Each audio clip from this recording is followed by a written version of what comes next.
Reciban un afectuoso saludo. Mi nombre es Carlos Alberto Montoya Marín, yo soy médico pediatra afectólogo, profesor de pediatría de pre y posgrado de la Universidad de Caldas y director de la Corporación Red Afecto. Además soy miembro de número de la Academia de Medicina de Caldas. En el orden de ideas de todos los temas que se han ido presentando en este diplomado de humanización en salud, a lo cual quiero agradecer pues a todas las entidades vinculadas para poderlo realizar. Quiero expresar que todas las temáticas han sido importantes, profundas, de mucho análisis para nuestra formación en el área de la salud, no solamente los médicos. Sin embargo, quisiera hacer énfasis en un tema muy importante para nosotros. Estamos hablando de humanizar, pero también tenemos que humanizarnos nosotros, entre comillas. Entonces, la Corporación Red Afecto, con la que yo trabajo hace más de 30 años, trabaja precisamente en prevención de maltrato, de abuso, pero también en prevención de violencia intrafamiliar, con una característica que es fundamental, el énfasis en el afecto. Bueno, mi ciudad, Manizales, mi segunda patria, porque soy risueño de corazón, y Manizales ha permitido, a través de todo este movimiento en humanización, generar acciones que pueden estar dadas para muchas otras personas que nos están viendo fuera de la ciudad. Siempre hago un homenaje a la profesora Cándida Rosa Castañeda Valencia, mi esposa, la cual fue una heroína víctima del COVID, profesora de la universidad, de la Facultad de Ciencias para la Salud del programa de enfermería, especialista en cuidado crítico, además con magíster en enfermería cardiovascular de la Universidad Nacional y con doctorado póstumo de la Universidad Nacional de Colombia en el área cardiovascular. Ella tiene una frase que tiene una relación muy grande con todo lo que estamos hablando de humanización, cuando dice: cuando usted cuide a un paciente, cuide todo de él, su cuerpo, su alma y su espíritu. Enfermería es un acto de cuidado divino. Creo que es una buena introducción para hablar de todo este trasfondo que tiene la humanización en general. Empiezo con una frase muy bella, muy reflexiva. Es posible cumplir esta recomendación, dice un médico ateniense en el segundo siglo antes de Cristo. Estos son los deberes de un médico. Primero, sanar su mente y ayudarse a sí mismo antes de ayudar a nadie. ¿Pero cómo?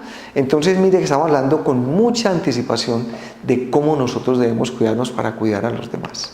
Hay muchas teorías. Yo retomo de este mismo diplomado del doctor Fernando Arango, pediatra neonatólogo, cuando él retomaba el concepto de humanización y lo decía como la acción y efecto de humanizar o de humanizarse, que es donde quiero enfatizar.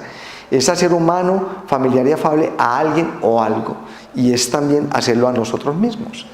Esta otra frase dice: Felipe Trigo, entre 1865 y 1916, fue un médico y escritor.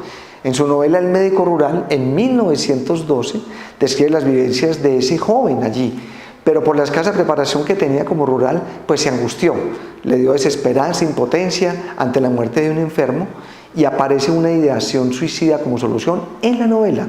Pero el autor en 1916 se disparó un tiro en la sien. Así que con eso quiero empezar a mostrar algo que es tan importante para nosotros como es cuidarnos. Cada 40 segundos fallece una persona por suicidio y es la primera causa de muerte violenta en el mundo. Esto es un problema de salud pública y hay estudios epidemiológicos donde muestran que esas personas que se suicidan pueden tener en algún momento algún tipo de trastorno mental, aunque no estuviera diagnosticado previamente. ¿Y por qué esto es importante? Porque en el caso de los médicos, muchos médicos nunca han sido valorados, nunca los ha visto un psiquiatra ni han recibido manejo para eso. Hay unas estadísticas donde habla que las mujeres presentan mayor prevalencia de depresión que los hombres, pero el riesgo es mayor en ellos. Estos trastornos afectivos, y yo como afectólogo pues lo revalido allí, constituyen un grupo de mayor diagnóstico en estas conductas suicidas, los trastornos del afecto, y allí están también la parte de la depresión. La Asociación Americana en el año 86 habló sobre los médicos que habían consumado el suicidio y encontraron que había problemas de depresión, problemas por uso de sustancias y que no fueron tratados, lo que nos lleva pues a una reflexión profunda sobre eso, ¿no? Hay insatisfacción en la profesión. Myers en 2006 habla de que existe esa creencia errónea de que los médicos lo tienen todo, una profesión, un trabajo, prestigio, pero realmente vamos a ver por qué un médico podría quitarse la vida. El mismo Myers lo dice: Hay incredulidad entre sus mismos colegas porque ellos están con una vocación médica que es proteger y preservar la vida. No es por todo esto que los hombres y mujeres se hacen médicos. Entonces él cuestiona eso y también complementa diciendo que los suicidios de los médicos a veces son ocultados, son negados. Y hoy hay más conocimiento sobre ese estigma y eso es lo que queremos reflexionar hoy. Quiero ofrecer incluso esta conferencia a muchos de estos médicos que han tenido estas dificultades. Uno de mis compañeros, el doctor Mauricio López, radiólogo, quiero ofrecerle este trabajo porque fue un compañero excelente que al final de su vida tomó otro tipo de decisiones frente a ella. El agotamiento médico, ese síndrome de Burnout tan hablado, puede tener prevalencia cercana al 50%, allí está en la referencia bibliográfica, pero además sabemos que en la práctica clínica, ese juicio clínico, así sea médico, hay una larga historia de médicos suicidados que no fueron diagnosticados ni tratados adecuadamente. Aquí habla de Silverman cuando revisa unos factores de riesgo, la edad, el mal estado en salud por hábitos tóxicos que tenemos médicos, abuso de alcohol, de drogas, trastornos mentales, enfermedades médicas graves o enfermedades debilitantes. También los factores profesionales que pueden amenazar el estatus de nosotros, la misma estabilidad económica, más en un sistema de salud como el que tenemos ahora, que hay tanta inestabilidad. Y el acceso a medicamentos. En el caso, y se ha visto como estadística, que los que tienen más tendencia al suicidio son los psiquiatras y los anestesiólogos. Hay unos otros factores de riesgo, precisamente como ese acceso a esos medicamentos y algunas características de la personalidad de los médicos que muchas veces no son detectadas, porque puede haber abuso de alcohol, abuso de drogas, ¿no? También Myers habla de ese riesgo que tienen y esos síntomas cardinales. Hay ansiedad, hay insomnio, hay anorexia, hay pérdida de peso, hay el entenimiento cognitivo, otras cosas que nos llevan a mostrar cómo se puede diagnosticar. Y no solamente para medicina, hay estudios para no extendernos en enfermería, en psicología, en diferentes áreas de la salud, hasta en los conductores de las ambulancias. Así que ellos dicen que es notable descubrir que hombres y mujeres de la profesión dedicados a mejorar la salud de los demás fracasan en protegerse a ellos mismos. Es una frase de Spiegelman muy importante.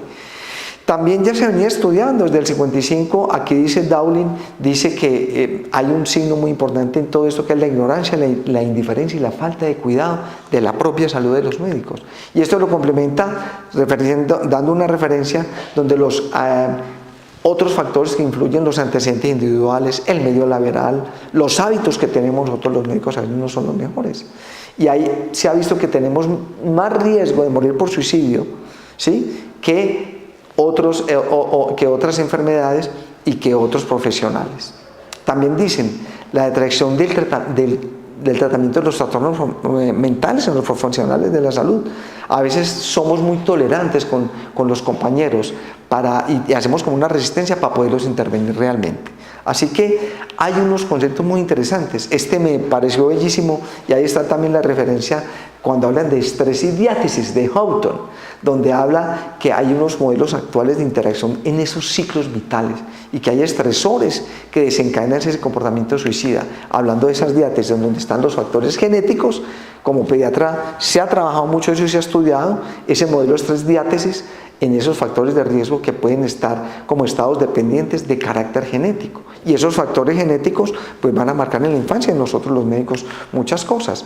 Hablamos de epigenética precisamente, como esa base para explicar ese ambiente físico y social de la influencia en eso que nos está aconteciendo. Y si lo profundizamos un poquitico más, porque es un tema muy largo, vemos que hay esos patrones epigenéticos en esos primeros años de la vida y que pueden con el tiempo, disparadores, desarrollar enfermedades clínicas no heredables en la vida adulta, como en el caso de las enfermedades cardiovasculares, hipertensión, asma, alergia y cáncer, además de las patologías mentales. O sea que habríamos que hacer un repaso casi que neurofisiológico para entender desde lo emocional, en ese cerebro emocional, hipotálamo, eje amígdala, corteza prefrontal y cíngulo, todas las expresiones periféricas de las emociones que van a incidir desde niños en esa vida adulta. Y es muy fácil evidenciarlo. El doctor Felitti, con más de 17.000 pacientes, mostró los adverse experiences in childhood, las experiencias adversas de la infancia, donde estaba mostrando esos acontecimientos traumáticos, esas experiencias dolorosas que nos van a marcar y que producen daños incluso en el hipocampo, en diferentes partes por un estrés tóxico, que hacen que haya atrofia y disrupción neurovegetativa en los niños y que va a incidir en ellos como en una desorganización de la arquitectura del cerebro, que todos nosotros los médicos no podemos ser exentos de acuerdo a la infancia que hayamos tenido. Así que tenemos varios mecanismos neurológicos endocrínicos que activan esa respuesta inmunológica. Esto se vio entonces incluso en un evento oncológico en niños donde se mostraba que en niños maltratados, miren ustedes ese PET scan, el de la izquierda, hay afecto, en el de la derecha hay maltrato, y cómo eso marca la vida de un niño, terminando finalmente en esta pirámide, en estos efectos adversos de la infancia y el cortisol. Estas experiencias adversas van haciendo esa disrupción en el neurodesarrollo.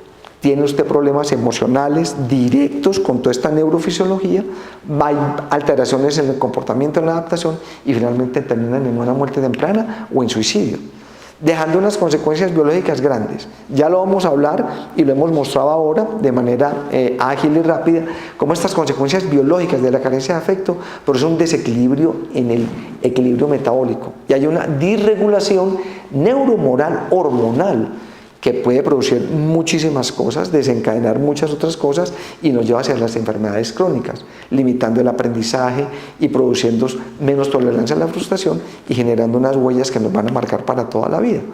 A nivel psicológico, pues está la lexitimia, esa dificultad para expresar y verbalizar los afectos, donde hay menos habilidades emocionales que se pueden mostrarnos para nosotros como médicos, que sería terrible, menos regulación emocional y mayor psicopatía. Y a nivel social ya grande, podríamos tener unas secuelas en las cuales hay bajo desarrollo socioafectivo, baja cohesión familiar. Los médicos tenemos a veces muchas dificultades en nuestras relaciones de pareja, en nuestra problemática familiar.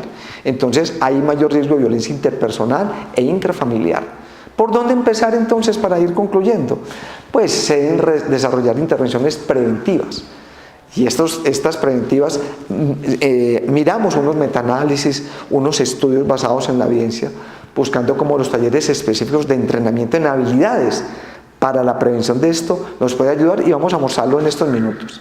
Como esta mayor tasa de suicidio de los médicos, especialmente en las mujeres, hace que se tengan que tomar los aspectos psicosociales. Y esto es muy importante, porque esto va desde los estudiantes hasta los médicos que nos estamos jubilando. Y así hay que mejorar en general unas buenas condiciones de trabajo, porque van a ser estresores para nosotros. Un porcentaje significativo de médicos no tienen un médico personal y a veces usan muy poco esa parte de medicina preventiva. Esa es una cultura que nos hace más vulnerables.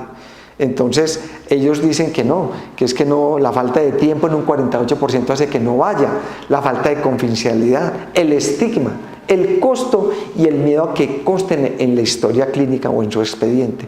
Eso fue una revisión sistemática que se hizo buscando eso. Y se relaciona con que nosotros los médicos tenemos mayores resistencias para pedir ayuda profesional por ese estigma que nos han internalizado, ¿no? Solo la mitad de esos médicos buscan ayuda. Así que los médicos deben ser advertidos, todos nosotros, sobre esa tendencia de como a refugiarnos en ese error de médicos. Muchas veces nuestros profesores nos decían un sentimiento de superioridad que es compensa esa debilidad a mostrarnos realmente nuestros dolores y nuestras cosas. Ellos lo hablan como esa arrogancia narcisista del complejo de Dios, descrito por Jones en 1913, imagínense hace cuánto tiempo, donde habla de unos sentimientos irrealistas de superioridad con un autoengaño patológico, que eso nos hace vulnerables a esos riesgos psicosociales y a una crisis más graves. Bueno, además dice, la bata blanca no nos protege frente a la depresión. La depresión es al menos tan prevalente entre los médicos como en la población general, que es un dato muy importante que hemos revisado. Igualmente, el médico enfermo es muy frecuente el autodiagnóstico, la autoprescripción, el conseguir consultas informales y frecuentes, pensando que puede estar que lo atiendan VIP y por eso no va. Entonces, mire todas estas consideraciones tan importantes, ese autodiagnóstico, que muchas veces nosotros creemos una cosa cuando estamos con otra, y más en la patología mental. Entonces hay unas limitaciones en esa formación en pregrado, en posgrado, en la cual necesitamos unos conocimientos de habilidades psicosociales para hacer frente a estos retos. Realmente yo creo que nos falta, porque hacemos un peristaltismo curricular, si podemos llamarlo así, pero no estamos estudiando mucho qué está pasando con nuestro ser.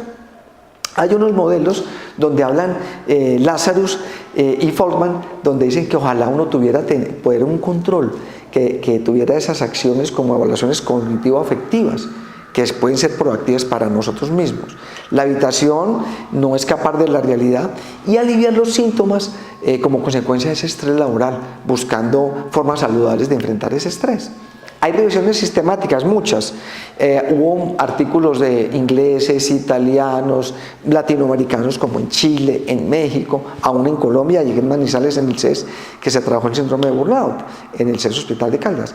Y en algunos de los metaanálisis que se hicieron y las revisiones sistemáticas encontraron intervenciones en el burnout entre médicos, y ahí hablaron del mindfulness y la meditación, como que pueden ser estrategias que pueden ser efectivas. La literatura publicada también dice que el yoga no solamente como una parte que sea religiosa, sino como una forma de afrontar a través de unas técnicas ancestrales, en dudas de las cuales pues he tenido la fortuna de estar en Bihar School of Yoga, en una maestría durante 3 años trabajando toda la parte médica con el manejo del estrés. Un monje maestro Swami llamado Swami Satyananda y Swami Shivananda, que era médico, trabajaron mucho, muchas relajaciones psíquicas conscientes, el manejo de todo corporal para el estrés, para la hipertensión, para la diabetes, para enfermedades cardiovasculares, con técnicas muy ancestrales que ellos trajeron a Occidente con el fin de poder ayudar a que la gente pudiera tener un mejor vivir. Así que eso nos va a ayudar muchísimo. Hay un beneficio como holístico, porque ellos tienen ejercicios que pueden ser aeróbicos, anaeróbicos, que mejoran la infraestructura musculoesquelética, la producción de insulina, su circuito de insulina, el sistema hormonal y el metabolismo. Todo esto tiene unos beneficios muy similares al deporte, que se puede complementar con la gimnasia, con muchas otras áreas que nos pueden prevenir todo este tipo de problemas que nosotros tenemos. También la parte de la relajación, ellos hablan de algunas técnicas como el Antarmoun, el Yapa Yapa, que son técnicas que nos permiten llegar a estar más relajados. Al relajarlos, obviamente las ondas cerebrales se aquietan, nuestro electroencefalograma se tranquiliza, la frecuencia cardíaca baja y incluyen unas técnicas de respiración llamadas pranayama. Prana ellos lo hablan como energía, ¿no? Y llama control, como el control de esa energía al respirar. Hay muchos estudios, desde la sofrología, basados en la evidencia, de cómo la respiración nos ayuda muchísimo a mejorar y a tranquilizarnos, a mejorar nuestro metabolismo. Así que nos ayuda a mejorar esas cargas de la vida, del trabajo y de las relaciones interpersonales.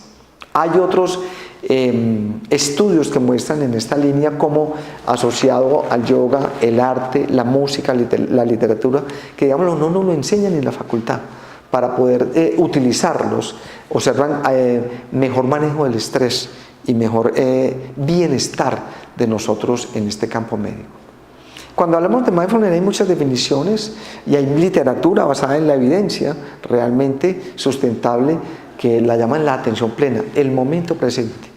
De todos modos ha sido estudiada desde la evidencia porque eso trae un componente oriental muy grande en Asia, en India, ¿sí? Pero Jon Kabat-Zinn habló de ese entorno médico de la atención plena en 1970 y lo habló en un programa grupal de 8 semanas, de 2 mesecitos, y vio cómo estos pacientes les ayudaban en las enfermedades crónicas, a los médicos, dolor crónico, psoriasis y aún ansiedad. También mostró que puede ser efectiva en la disminución del estrés, que puede mejorar a los médicos de muchas maneras.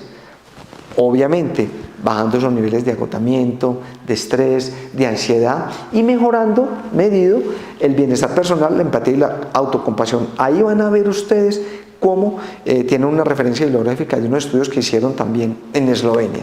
Así que todos estos grupos hablaron de que ojalá pudiéramos cambiar unas políticas institucionales para animar a que los médicos puedan pedir ayuda cuando la necesiten, a sus compañeros a reconocerlos y mostrar que somos tan vulnerables como la población general en el caso de la depresión.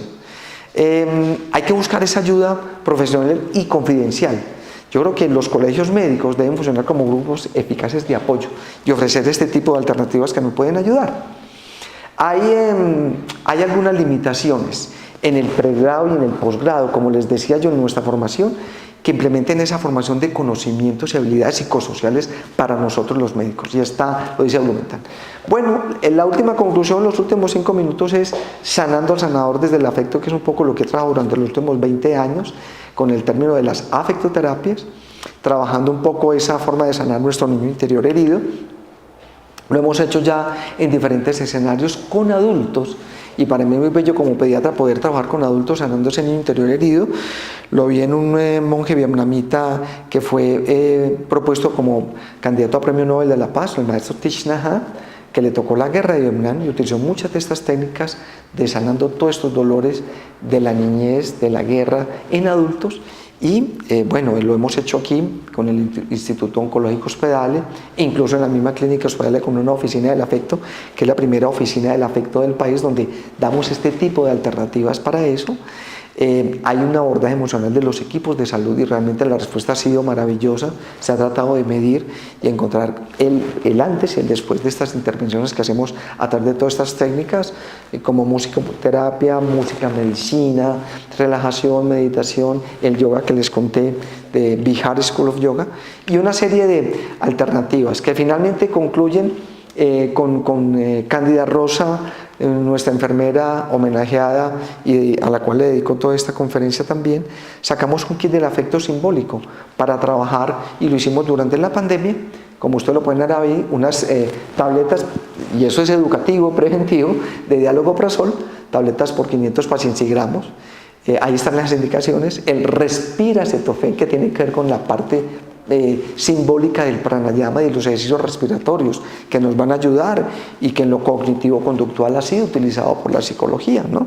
Y aquí lo hacemos de manera un poco reflexiva, incluso a veces jocosa, hablando que el respiracetofén sirve para la presencia de rabietitis, de esa irritabilidad que nos da muchas veces. La agradecilina, que a veces no agradecemos.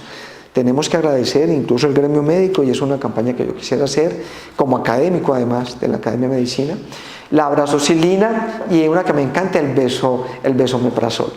Con estudiantes de medicina en algún momento trabajaron esto, saludos de aquí de la Universidad de Caldas, algún kit que nosotros retomamos y que trabajamos y que lo hemos implementado. El besomeprazol, tabletas de 500 saborigramos, y tiene una indicación muy clara: no hay riesgo de dosificarse con el besomeprazol.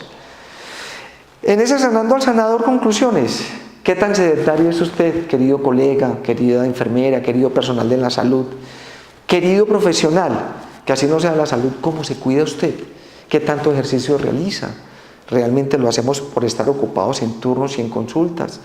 ¿Cómo nos alimentamos? Que sería casi una propuesta de otra conferencia, la alimentación, de qué tanto nos cuidamos en nuestra alimentación y cómo asumimos nuestra vida espiritual. Hay muchos estudios entre la espiritualidad y la medicina, y creo que es muy importante, porque así haya gente, no sé, que hay gente con unas creencias que creemos que hay que trabajarlas profundamente porque nos alivian, nos tranquilizan.